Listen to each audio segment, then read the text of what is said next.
जिएंगे तो साथ मरेंगे भी साथ असं आतापर्यंत ऐकलं होतं. मात्र प्रत्यक्षात हे पाहिलं देखील. घटना आहे सिंधुदुर्ग जिल्ह्यातली. सिंधुदुर्गमधल्या कणकवली तालुक्यात 10 डिसेंबरला एक भयंकर घटना घडली. एक 22 वर्षाचा तरुण सापडत नव्हता म्हणून त्याची आई त्याचा शोध घेत होती. तेव्हाच आईच्या मोबाईलवर एक मेसेज सापडला आणि त्या मुलाच्या घरचे सगळेजण जवळच्याच एका धरणाजवळ गेले. त्यांनी त्या ठिकाणी बरीच विचारपूस केली. त्यावेळी त्यांना समजलं की रात्री एक मुलगा आणि एक मुलगी या ठिकाणी आले होते. दोघंही धरणाच्या दिशेने गेलं असल्याचं तिथल्या स्थानिकांनी सांगितलं. त्यामुळे धरणाजवळ पोलिसांनी शोध मोहीम सुरू केली. काही वेळातच पाण्यात दोघांचाही मृतदेह सापडला. या दोघांनी एकत्रितपणे तरंदळे इथल्या धरणाच्या पाण्यात उडी टाकली असावी असा अंदाज व्यक्त केला गेला. या घटनेनंतर सगळीकडे एकच खळबळ उडाली. म्हणूनच नेमकं हे प्रकरण काय, कोण होते हे तरुण तरुणी आणि त्या मोबाईलमध्ये असे नेमके काय मेसेजेस होते, असं करण्यामागचं कारण नेमकं काय होतं, सगळंच जाणून घेऊयात या व्हिडिओच्या माध्यमातून. नमस्कार, मी निशा हिंगे आणि तुम्ही पाहताय विषयच भारी. मंडळी, ही घटना आहे सिंधुदुर्ग जिल्ह्यातल्या कणकवली तालुक्यातली. या घटनेत मृत झालेल्या मुलाचं नाव सोहम चिंदरकर आहे आणि तो अवघ्या 22 वर्षाचा आहे. तर मृत झालेल्या मुलीचं नाव ईश्वरी असून ती 18 वर्षांची होती. सोहम हा कणकवली कॉलेजमध्ये कॉमर्सला 3rd इयरमध्ये शिकत होता, तर ईश्वरी ही 12वीत शिकत होती. सोहम आणि ईश्वरी यांचे प्रेमसंबंध होते. मंगळवारी सकाळी 8 वाजता नेहमीप्रमाणे सोहम कॉलेजला गेला आणि दुपारी 1 वाजता परत आला. कॉलेजमधून आल्यानंतर त्यानं आईला आपला मोबाईल हरवल्याचं सांगितलं.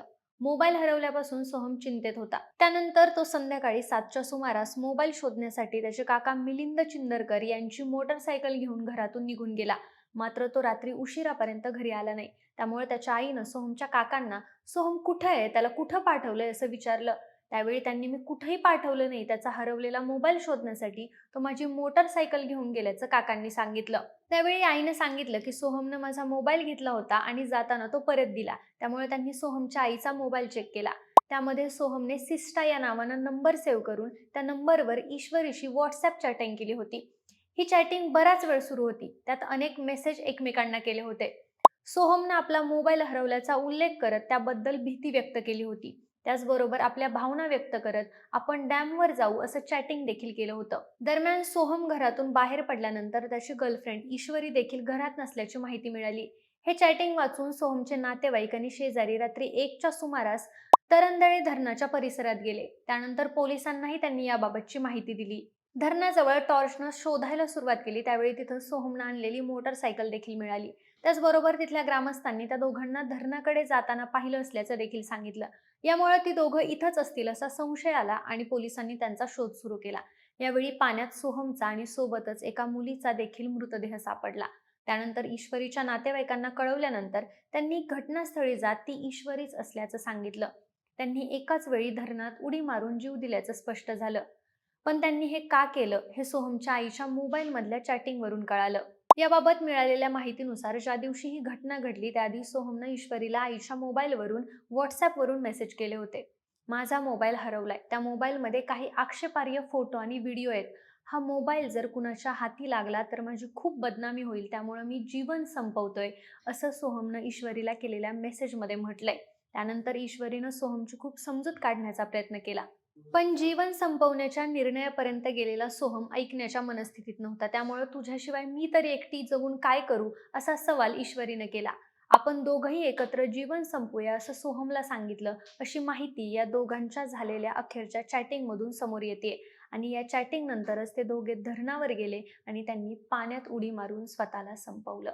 दरम्यान या घटनेवेळी कलमट गावचे सरपंच संदीप मेस्त्री यांच्यासह कलमटमधील ग्रामस्थ तसेच पोलीस निरीक्षक तेजस नलवडे, सहपोलीस निरीक्षक गजानन पडळकर, हवालदार सुदेश तांबे, विनोद चव्हाण उपस्थित होते. बुधवारी मध्यरात्री 1:30च्या सुमारास ही घटना निदर्शनास आल्यानंतर पहाटेच्या सुमारास दोन्ही मृतदेह पाण्याबाहेर काढून त्यांचा पंचनामा करण्यात आला. दोन्ही मृतदेह पोस्टमार्टमसाठी उपजिल्हा रुग्णालयात आणण्यात आले. सकाळी दोघांचे नातेवाईक आणि मित्रपरिवारानं रुग्णालय परिसरात गर्दी केली होती. याबाबतची माहिती सोहमचे काका मिलिंद चिंदरकर यांनी कणकवली पोलिसात दिली. या प्रकरणाची आकस्मिक मृत्यू म्हणून नोंद करण्यात आली आहे. पण या घटनेमुळे या दोघांच्याही घरच्यावर मात्र दुःखाचा डोंगर कोसळलाय.